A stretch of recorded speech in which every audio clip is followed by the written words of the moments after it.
Jumbo, bel bonjour mes amis. Bon, aujourd'hui j'ai un sujet de conversation, d'échange à vous proposer. Euh, j'ai participé à l'organisation d'un festival de films documentaires Les Révoltés du Monde en Guyane.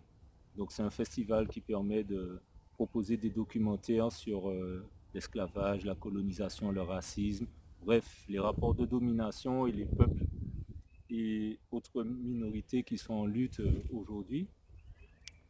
Et parmi ce festival, dans ce festival, j'ai proposé le film Cris dans les stades. Donc il s'agit d'un film sur le racisme dans le football en Europe.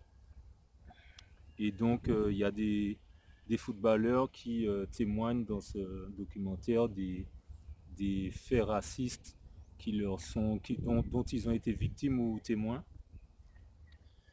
Et l'idée, en fait, à l'issue du film, c'est de proposer un échange, un débat avec des intervenants qualifiés qui ont la compétence pour, voilà, pour analyser le phénomène. Ouais, je me tape, bon, il y a des moustiques. De proposer un débat pour analyser le phénomène qu'on a vu dans le film. Et à l'issue du film Cris dans les stades, on a eu trois intervenants du milieu du foot, donc deux anciens footballeurs professionnels, Jean-Claude Darcheville et un autre, bref, et le président de la Ligue de Guyane.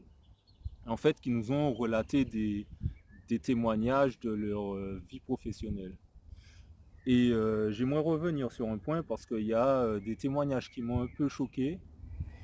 Et on n'a pas pris la peine de prendre quelqu'un pour analyser ce phénomène du racisme qui est pourtant qui aurait été primordial pour un échange sur ce thème-là. Donc Jean-Claude Darcheville, c'est un ancien footballeur, attaquant. Il a joué notamment à Bordeaux, à Lorient, et il raconte en fait que Et aussi, je me suis dit au Portugal, aussi, ils m'ont même envoyé des bananes pendant que j'étais à l'échauffement. L'anecdote, ce que j'ai fait, j'ai ramassé des bananes et j'ai mangé des bananes. Je les ai de m'envoyer encore. C'est une manière pour leur dire, moi, je suis fier d'être noir, de représenter ma couleur. S'il fallait, moi, ça me touchait pas. quand il a joué au Portugal, la scène dont tout le monde a été témoin en 2014 qui a défrayé la chronique parce que Dani Alves, joueur du FC Barcelone, avait ramassé une banane qu'un supporter raciste lui avait balancée.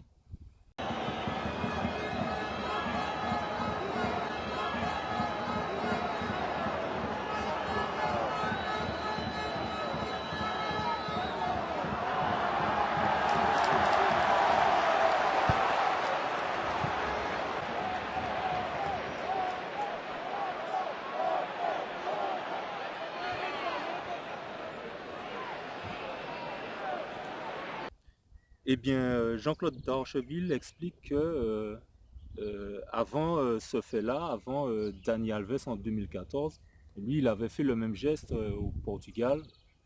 Donc quelqu'un lui avait balancé une banane par rapport à sa couleur de peau. Et lui, il raconte fièrement en fait qu'il a ramassé cette banane et il l'a mangée. Et donc par rapport à l'acte qu'avait réalisé Dani Alves, en fait, ça avait créé une émulation. Les gens étaient fiers, heureux. Ils disaient que oui, enfin une réponse intéressante au racisme, etc. Et en fait, on est en 2026, on se rend compte que les gens considèrent le fait de ramasser une banane lancée par quelqu'un qui vous jette son racisme à la figure, de ramasser cette banane-là qu'il vous a jetée et de manger cette banane-là, c'est une réponse positive au racisme. Pour dire en gros, je suis fier de ma couleur, de mes origines, etc. Mais en quoi le fait de manger des bananes qu'un raciste vous a envoyé sur un terrain de football comme si vous étiez un vulgaire animal, et de manger cette banane-là, en fait, c'est une réponse au racisme. Non, je me lève contre cette idée que, en fait, manger des bananes, c'est une réponse au racisme. Ce n'est pas une réponse sérieuse, en fait, au racisme. On ne peut pas aujourd'hui divulguer à travers le monde, à travers pour nos enfants, pour nos frères et sœurs qui souffrent de ce phénomène, que si on vous jette une banane, vous ramassez la banane et puis vous la mangez, vous montrez au monde que vous vous en foutez du racisme. C'est un peu ridicule. Et le deuxième intervenant, le deuxième ancien footballeur, lui, il raconte que dans son propre club, en fait, il n'était pas accepté. Et il n'était pas accepté par rapport à sa couleur de peau. Et voilà, à travers plusieurs villes, on a vu les joueurs de Metz. Moi, j'ai eu pas mal de péripéties aussi à Metz. En étant joueur, à l'échauffement, en passant, voilà, recevoir des... Parce qu'il fait froid, donc on a un bonnet, des gants, recevoir des crachats sur le bonnet, sur la tête. Et voilà, c'est un coéquipier qui me disait «Ouh, t'en lâches un mot là», etc. Je dis «Waouh». Donc voilà, franchement, c'est...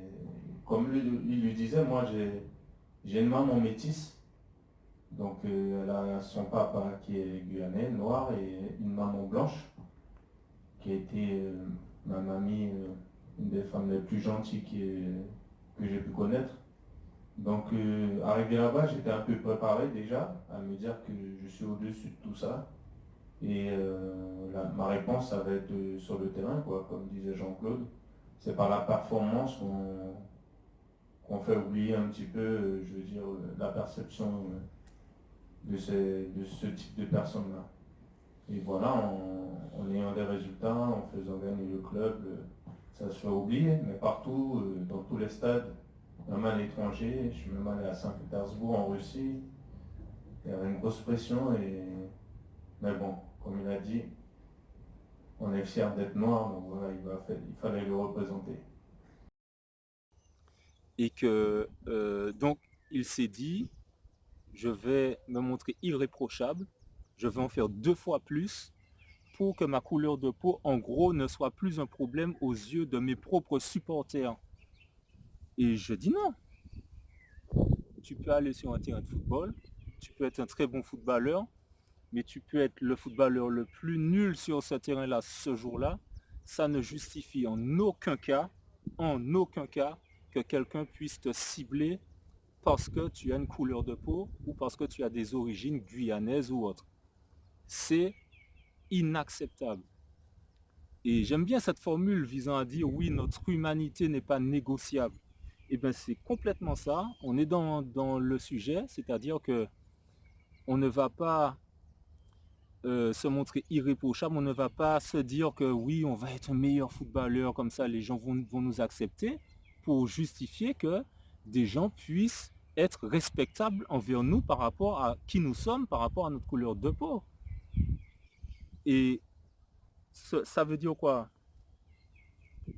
Ça veut dire simplement que, en fait, on négocie nous-mêmes avec l'extérieur, avec des gens qui n'ont aucune éducation, aucun respect pour notre humanité, aucun respect pour notre culture, nos origines, etc., que nous soyons obligés de nous montrer irréprochables, de raser les murs, d'être le plus compétent, le plus ceci, le plus cela, pour exiger du respect.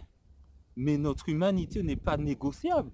Je peux être le plus nul sur le terrain aujourd'hui, ça ne justifie pas que quelqu'un puisse venir me dire tu n'es qu'un singe, retourne chez toi, machin, bonobo, bref, les noms d'oiseaux que vous connaissez très très bien.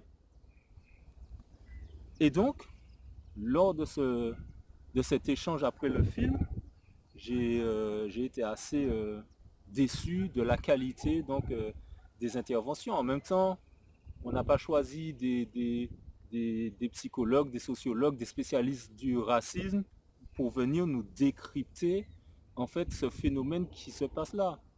Et donc nous, il faut aussi que nous soyons intransigeants et que nous montrions une dignité ferme envers ces gens qui pensent que une contre-performance ou quelle que soit la raison, eh bien, il n'est pas acceptable qu'on puisse nous renvoyer à nos origines par rapport, voilà. Nous avons une origine, nous avons une humanité, nous avons une dignité.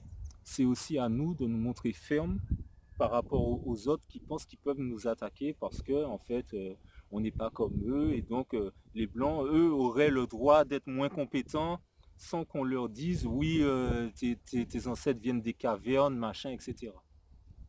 Donc voilà, je voulais vous partager ça.